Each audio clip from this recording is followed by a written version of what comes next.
Hello friends, welcome back to my channel success heroes.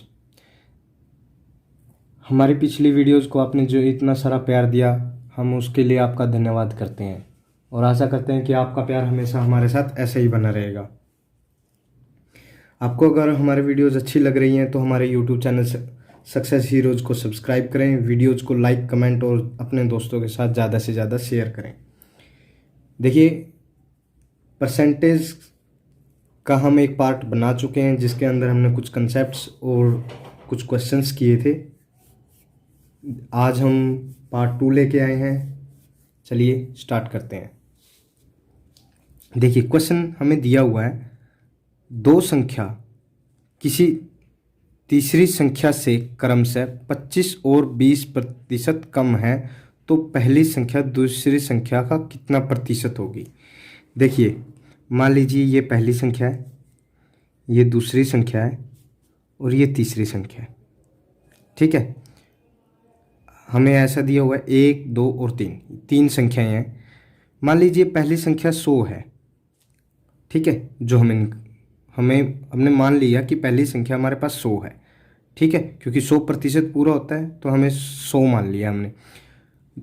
पहली संख्या उससे 25% कम है, यानी 100 से 25 कम, तो यानी 75 है।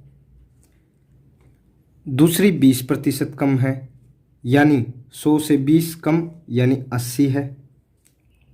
ठीक है, तो पूछा पहली संख्या दूसरी संख्या का कितना प्रतिशत होगी, यानी 75 80 का कितना प्रतिशत होगी। 75 डिवाइड बाय 80 मल्टीप्लाई बाय 100।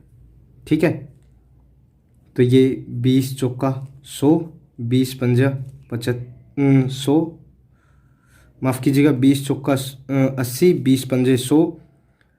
तो इसको अगर मल्टीप्लाई करते हैं तो 5 5 25, 5 7 35 और 2 37 भाग बाय 4। अगर इसको मैं डिवाइड करता हूँ, 4 निमा 36, 1 15, 4 तिया 12 और बच गए 3, 4 सत्ते 28, बच गए 2, हो गए 5, यानी 93.75% इसका आंसर आएगा। ठीक है, देखिए कुछ नहीं है, तीसरी संख्या हमने 100 मानी, पहली उससे 25 अंक कम है, दूसरी उससे 20% कम है, तो ये 80 हो गई। ये पूछा है कि पहली दूसरी का कितना प्रतिशत होगी, तो हमने वो निकाल लिया। ठीक है, चलिए दूसरे क्वेश्चन की तरफ जल्दी से बढ़ते हैं। एक ऑफिस में स्टाफ का 40% महिलाएं हैं, महिला स्टाफ का 70% और पुरुष स्टाफ का 50% विवाहित है, तो अविवाहित स्टाफ का प्रतिशत ज्ञात करें। देखिए, अगर मान लीजिए कुल 100 हैं, स्टाफ में कुल मेंबर 100 हैं, 100 में से 40 महिलाएं हैं। ठीक है, तो 60 पुरुष रहे होंगे, ये वुमेन है, ये मेल है। ठीक है, अगर ये 40 हैं तो ये 60 रहे होंगे। अब पूछा है कि महिला स्टाफ का 70%, यानी 40 का 70%। 40 का 70% कितना हो गया, 0 से 0 0 0, 4 सत्ते 28, यानी इसका 28% तो विवाहित हैं, तो यानी 12 अविवाहित होंगे।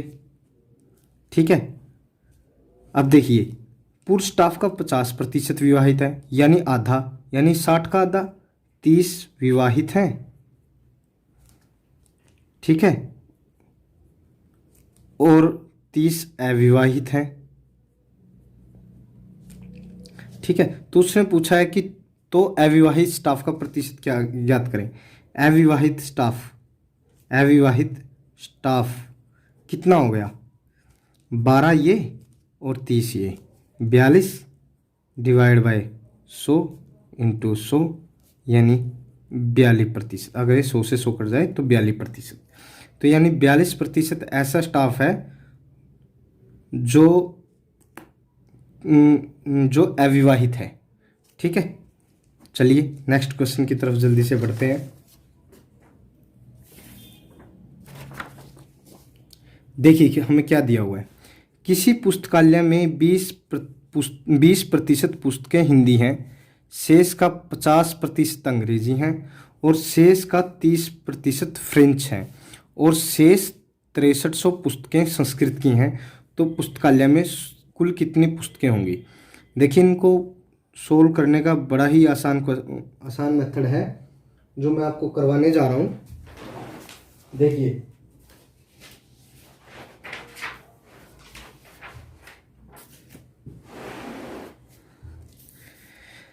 देखिए, अगर हमारे पास कुल पुस्तकें 100% हैं, ठीक है, 100% मेरे पास कुल पुस्तकें हैं, उसमें से 20% पुस्तकें हिंदी हैं, यानी 20% हैं वो हिंदी की हैं, ठीक है। उसके बाद दिया है कि शेष का 50%, मेरे पास शेष कितना बचा है? 80 का 50%, यानी 80 का आधा कितना हो गया?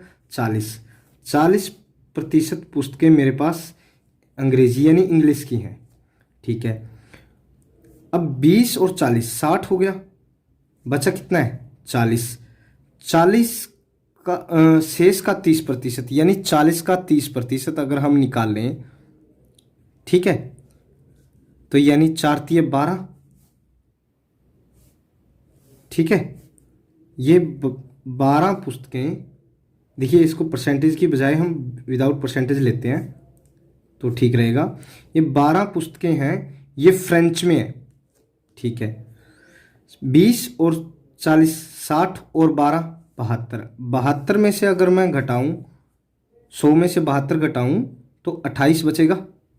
तो ये 28 पुस्तकें जो बची हैं वो शेष है वो संस्कृत की हैं, ठीक है। अब संस्कृत की 28 पुस्तकें हैं, लेकिन उनकी वैल्यू हमें दी क्या हुई है? 6300। तो 28 की वैल्यू अगर 6300 है तो कुल पुस्तकें निकालनी है तो 100 की वैल्यू निकाल लीजिए। 6300 बटे 28 मल्टीप्लाई बाय 100। अब इसको अगर मैं 7 से डिवाइड करूं, देखिए 7 का मल्टीपल जा रहा है, 7 पे 7 निमा 63 0 0 और ये 7 चौके 28, ठीक है। और 4 पे अगर मैं इसको डिवाइड करूं तो 25 चौका 100, ठीक है। अगर इसको मैं मल्टीप्लाई करता हूं तो 25 निमा 225 होता है मेरे पास, ठीक है, पीछे 2 जीरो ऐसी कैसी। तो कुल पुस्तकें मेरे पास आ जाएंगी 22,500, ठीक है। चलिए इसको आगे बढ़ते हैं। आगे दिया हुआ है, देखिए मेरे पास सी की आय बी की आय से 20% अधिक है और बी की आय ए की आय से 25% अधिक है। तो ज्ञात करें कि सी की आय ए की आय से कितने प्रतिशत अधिक है, ठीक है। देखिए मेरे पास दिया क्या हुआ है, मुझे 20%, पहले मैं ये ले लेता हूँ, बी की आय ए की आय से 25% अधिक है। अगर मैं 25% को लिखूँ तो ऐसे होगा 1/4, ठीक है। 25% को मैं 1/4 लिख सकता हूँ, ठीक है। तो क्या दिया है कि बी की आय ए की आय से, यानी बी की आय ए की आय से 25% अधिक है। अगर ए की आय 4 है तो मतलब बी की आय 5 है, एक बड़ा है ना इसमें, ये एक बड़ा है ना इसमें, प्लस का है ना ये, ठीक है। तो ए की आय 4 है, अगर ए की आय 4 है तो बी की आय 5 होगी, ठीक है। यहाँ पे दिया हुआ है कि 20% दिया हुआ है, 20% को मैं 1/5 लिख सकता हूँ, ठीक है।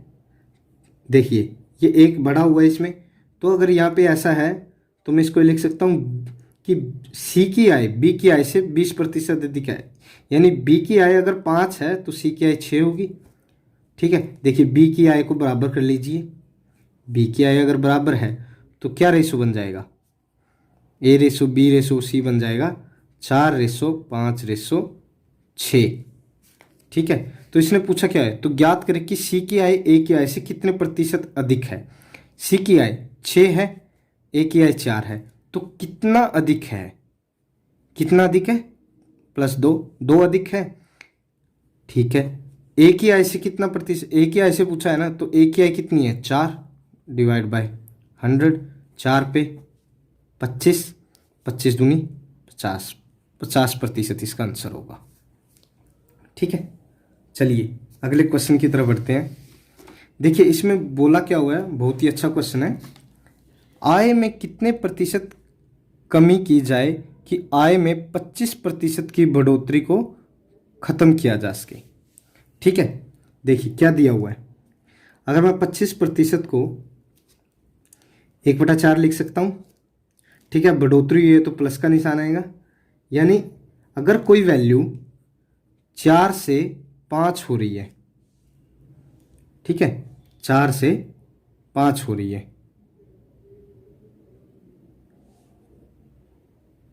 ठीक है, तो 4 से वो 5 हो रही है, तो अगर उसकी आय में कितनी प्रतिशत की कमी की जाए, ठीक है,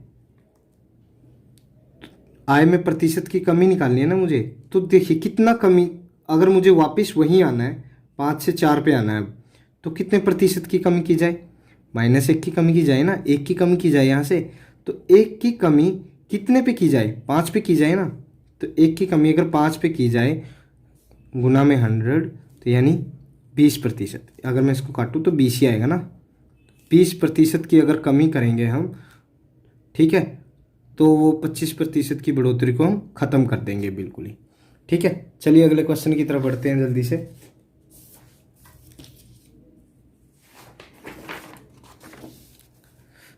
देखिए मेरे पास दिया हुआ है कि एक आदमी अपनी आय का 75% खर्च करता है और शेष की बचत करता है। यदि उसकी आय 20% बढ़ जाती है और उसका खर्च भी 10% बढ़ जाता है, तो उसकी बचत में कितने प्रतिशत की बढ़ोतरी होगी। देखिए बड़ा ही आसान क्वेश्चन है, चलिए हम इसको स्टार्ट करते हैं। देखिए मैंने मानना कि उसकी इनकम है जो वो 100 है, ठीक है, खर्च कितना करता है वो, यानी एक्सपेंडिचर कितना है उसका, उसने दिया हुआ है कि आय का 75% खर्च करता है, तो यानी उसका एक्सपेंडिचर कितना है, 75 है। सेविंग कितने की करता होगा फिर वो, अगर देखिए इनकम क्या होता है कि एक्सपेंडिचर, देखिए आय क्या होती है हमारी, जो हम खर्च करते हैं उसके बाद जितना बचा लेते हैं, दोनों को अगर आय खर्च को और सेविंग्स को अगर हम जोड़ देते हैं तो हमारी इनकम होती है। ठीक है, उतनी ही हमारी आय होती है। ठीक है, तो अगर 100 अगर हमारी इनकम है और अगर हमारा खर्च 75 है, तो सेविंग यानी बचत कितनी हो जाएगी हमारी, 25 की हो जाएगी। ठीक है, अगर आय उसकी 20% बढ़ जाती है, यानी 100 का 20 यानी 20 बढ़ जाती है, यानी ये, ठीक है, तो यानी इनकम क्या हो गई, यानी इनकम क्या हो गई हमारी, 100 से अब 120 हो गई है भाई, क्योंकि 20% बढ़ गई है ना। उसका खर्च भी 10% बढ़ जाता है, यानी देखिए अगर मैं 75 का 10% बढ़ाऊँ, यानी 100 से मैं 110 करूँ, ठीक है, डिवाइड बाय 100, ठीक है, 0 से 0 कट गई। देखिए 11 पंजे 75, ठीक है, 11 सत्ते 77 और 5 82, ठीक है, एक ये 0 नीचे है जो ये यहाँ पे लग गई। ठीक है, तो यानी इसका एक्सपेंडिचर कितना हो गया, अभी इसका खर्च हो गया है 82.5। ठीक है, देखिए अब सेविंग्स क्या होगी, सेविंग्स क्या होगी, 120 में से 82.5 में अगर घटाता हूँ, 120 में से 82.5 में अगर घटाता हूँ, देखिए ये अलग है, ठीक है, 5 यहाँ से 7 और यहाँ से 3, यानी 37.5 हो गई है। ठीक है, अब उसने पूछा कि कितने प्रतिशत की बढ़ोतरी हुई है, कितने प्रतिशत की बढ़ोतरी हुई है यहाँ पे, ये हमें ज्ञात करना है। तो बढ़ोतरी कितनी की है, 12.5 की बढ़ोतरी हुई है। 37.5 में से अगर मैं 25 घटाऊंगा तो 12.5 आएगा। ठीक है, तो कितनी प्रतिशत की बढ़ोतरी हुई है, हमें तो ये निकालना है ना, हमें तो ये निकालना है कि अभी 12.5 की तो बढ़ोतरी हुई है, लेकिन कितने प्रतिशत की हुई है, इसको निकालने के लिए 12.5 अगर मैं 25 से डिवाइड करूँगा तो ये आएगी मेरी बढ़ोतरी कितनी है, 25 गुना में 100, ये 12.5 का आधा डबल है 25, तो 2 और 2 पे 50, तो यानी 50% की बढ़ोतरी हुई है। ठीक है गाइस, चलिए अगले क्वेश्चन की तरफ बढ़ते हैं।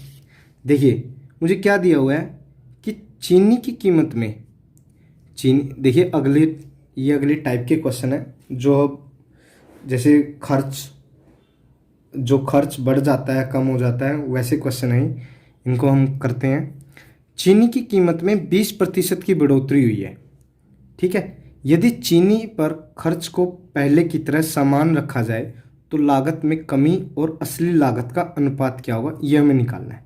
देखिए 20%, 20% का मतलब क्या है कि 1/5, ठीक है, बढ़ोतरी हुई है तो ये प्लस का हो जाएगा।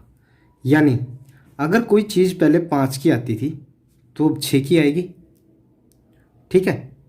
तो उसने बोला कि चीनी पर खर्च को पहले की तरह समान रखा जाए, ठीक है, खर्च तो समान रखा जाएगा ना। ये देखिए इसके लिए मैं आपको पहले एक रूल बता देता हूँ कि क्या होता है। देखिए जो हमारे पास कुल खर्च होता है, ठीक है,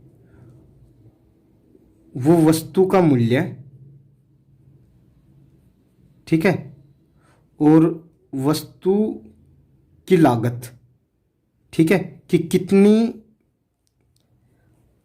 कितने किलोग्राम में वो लगी या ग्राम में कितने में लगी, कितनी उसकी क्वांटिटी में वो लगती है, यही हमारा एक कंसेप्ट लगा लीजिए या ये लगा लीजिए कि इसी रूल पर ये चलेंगे, ठीक है। देखिए अगर मैं खर्च को समान रखता हूँ, मूल्य में बढ़ोतरी होती है तो लागत क्या होगा, ये खर्च डिवाइड बाय मूल्य है, ठीक है। खर्च को मैं अगर कांस्टेंट रख दूं तो अगर मैं मूल्य को बढ़ाऊंगा तो लागत अपने आप डिक्रीज होगी, समझे, ठीक है। तो यानी ये अगर हमारे पास प्राइस है किसी चीज़ का, ठीक है, तो क्वांटिटी क्या होगी हमारे पास, इसका विपरीत होगी, यानी 6:5 होगी। ये कब होगी, जब हमारे पास खर्च को पहले की तरह समान रखा जाएगा, ठीक है, तभी हमारे पास क्वांटिटी उसका विपरीत होगी, ठीक है। देखिए अब यहाँ से देख भी लीजिए, एक्सपेंडिचर यहाँ भी 30 है, अगर इनकी मैं गुणा करता हूँ और इनकी मैं गुणा करता हूँ तो ये भी 30 है, ठीक है। तो उसने पूछा कि लागत में कमी कितनी, पहले 6 लगती थी अब 5 लगती है, यानी लागत में कमी कितनी की हुई, 1 की हुई ना, ठीक है। और असली लागत का, यानी एक कमी 1 की हुई और असली लागत कितनी थी, 6 थी ना हमारे पास, तो 6, तो उसका अनुपात निकालना था हमें, यही हमारा आंसर होगा, ठीक है। लागत में कमी 1 आ जाएगी और असली लागत कितनी आ जाएगी, 6, ठीक है। चलिए अब अगले क्वेश्चन की तरफ बढ़ते हैं। देखिए हमारे पास क्या दिया हुआ है कि 75 ग्राम के घोल में चीनी की मात्रा 30% है, कितनी मात्रा में चीनी को बढ़ाया जाए कि घोल में चीनी की मात्रा 70% हो जाए, ठीक है। देखिए अगर कोई चीनी के मतलब घोल है 75 ग्राम का है, ठीक है, उसमें चीनी की मात्रा कितनी है, 30%। देखिए अब मैं चीनी की मात्रा निकाल लेता हूँ। अगर चीनी की मात्रा 30% है तो 75 का 30% कितना होगा, ये 0 से 0, 3 पंजे 15, 7 या 21 और 1 22, ये एक 0 है तो ये ऊपर लग जाएगी, ठीक है। तो यानी ये 22.5 ये चीनी है हमारी। तो अगर मैं 75 में से 22.5 घटाता हूँ तो 52.5 बचता है, ठीक है। तो यानी ये हमारा पानी होगा। घोल में क्या होंगे, 2 ही चीज़ होंगी, चीनी और पानी, ठीक है। तो ये अगर चीनी है तो ये पानी होगा। लेकिन उसने क्या बोला है कि हमें कितनी चीनी इसके अंदर मैं ऐड करूँ, कितनी चीनी इसके अंदर मैं डालूँ कि घोल में चीनी की मात्रा 70% हो जाए। यानी अगर 70%, यानी अगर ये 7 है, ये 7 हो जाए और ये 3 हो जाए। अगर देखिए 70% है, मान लीजिए ये अगर 70 है तो ये 30 होगा, तभी तो 100 होगा ना टोटल, ठीक है। अगर मैं 0 से 0 काट देता हूँ तो ये 7 होगा, ये 3 होगा, ठीक है। देखिए अगर मैं चीनी की मात्रा डालता हूँ तो चीनी बढ़ी ना, पानी तो वैसे का वैसा रहा है हमारे पास। तो यानी अगर 3 की वैल्यू 52.5 है, 3 की वैल्यू अगर मेरे पास 52.5 है तो मुझे 7 की वैल्यू निकालनी है। ठीक है, 7 की वैल्यू अगर मैं निकाल लेता हूँ 52.5 3 7। ठीक है, अगर मैं इसको काटता हूँ तो 3 एकम 3 2 22 7 बच गया 1 और 5। ठीक है, ये कट गया। अगर इसको मैं मल्टीप्लाई करता हूँ तो कितना हो गया 7 पंजे 35 सत्तू सत्ती 49 और 3 52 5 7 और 1 7 और 5 12। तो यानी यहाँ पे इसकी जो वैल्यू आ गई वो 122.5 आ गई। ठीक है, यानी यहाँ पे 122.5 ग्राम चीनी है हमारे पास। ठीक है, लेकिन हमारे पास कितनी थी 22.5 थी ना, तो हमने कितनी ऐड की होगी यहाँ तक आने में, तो यानी हम कितनी ऐड की होगी, यानी 122.5 में से अगर मैं 22.5 घटाता हूँ तो 100 ग्राम आ गया ना हमारे पास। तो हमने 100 ग्राम चीनी ऐड की होगी तब जाके हमारे पास 122.5 ग्राम आई है। तो यानी 100 ग्राम इसका आंसर होगा। ठीक है, चलिए अगले क्वेश्चन की तरफ बढ़ते हैं।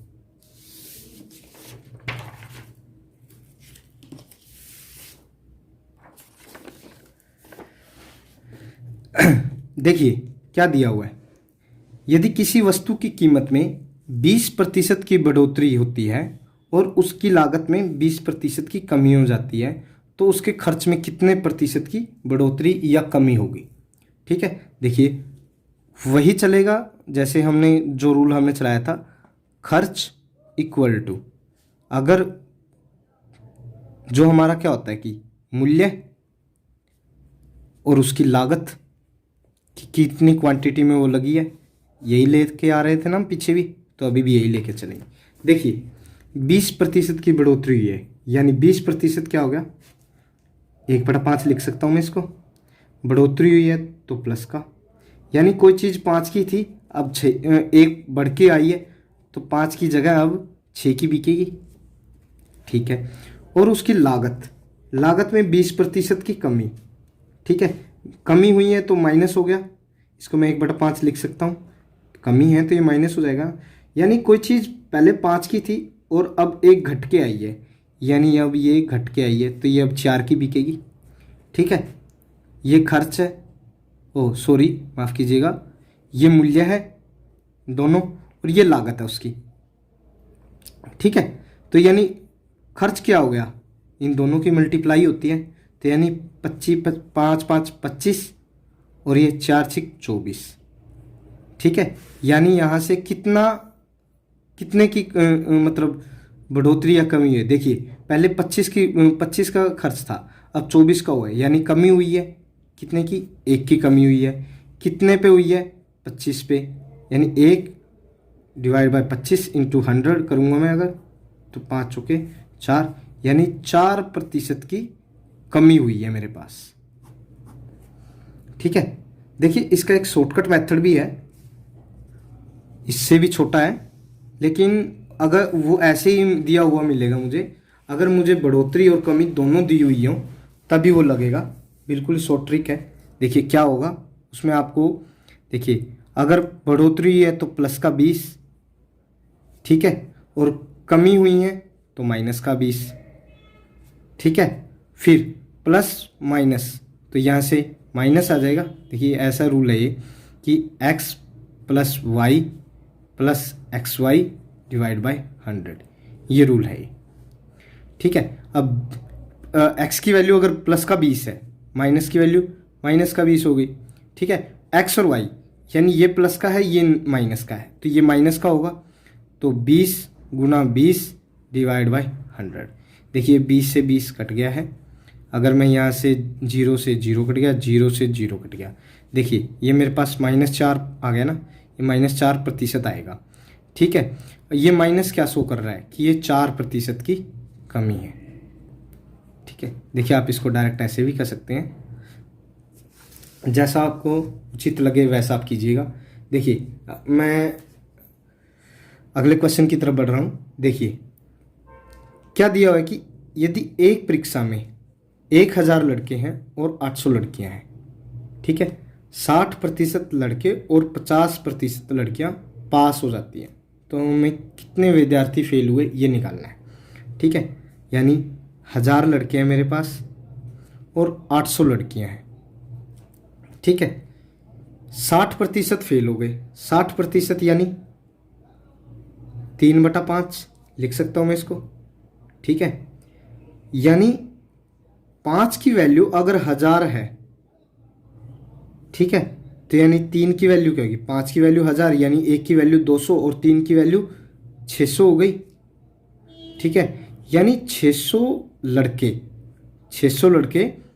पास हो गए तो 400 फेल हुए हैं, सीधी सी बात है। ठीक है, यहां पर भी ऐसे निकाल लीजिए। 50% दिया हुआ है, 50% मतलब 1/2। अगर 2 की वैल्यू 800 है तो 1 की वैल्यू कितनी होगी, 400 होगी। यानी 400 लड़कियां पास हुई हैं और 400 फेल हुई हैं, ऐसा ही दिया हुआ मुझे। ठीक है, तो कितने विद्यार्थी फेल हुए हैं हमें ये निकालने हैं। देखिए 400 यहाँ से फेल हुए हैं, 400 यहाँ से फेल हुए हैं, यानी 800 विद्यार्थी। देखिए ये हमारे पास बॉयज़ थे यानी लड़के थे, और ये हमारे पास गर्ल्स थी यानी लड़कियां थी। ठीक है, तो 400 और 400 800 फेल हुए। कितने पे फेल हुए हैं, 1000 ये थे और 800 ये थे, यानी 1800 पे। गुना में 100, 2 जीरो से 2 जीरो कट गई, 2 चौका 8, 2 में 18, यानी 400/9 हो गया। ठीक है, तो यहाँ से मैं अगर भाग करता हूँ, 9 चौका 36, बच गया 4, फिर 40, 9 चौका 36, फिर 4 40, 9 चौका 36, फिर 4 40। ठीक है, 44.44% विद्यार्थी फेल हुए हैं। ठीक है, देखिए आज हम यहीं पे समाप्त करते हैं। देखिए मैं क्वेश्चंस करा रहा हूँ, अच्छे से अच्छे कंटेंट लाने के लिए आपके लिए कोशिश कर रहा हूँ। ठीक है, लेकिन इस चीज़ का फ़ायदा तभी होगा अगर आप हमारे क्वेश्चंस लगाने के बाद अपनी तरफ से भी थोड़े क्वेश्चंस लगाएं, थोड़ी सी प्रैक्टिस करें अच्छे से अच्छी, तो अच्छे रिजल्ट्स आएंगे जिसका आपको और हमको दोनों को फ़ायदा होगा। ठीक है, क्योंकि आपकी सक्सेस में ही हमारी सक्सेस है। तो पढ़ते रहिए, मन लगाकर पढ़िए। जय हिंद, जय भारत।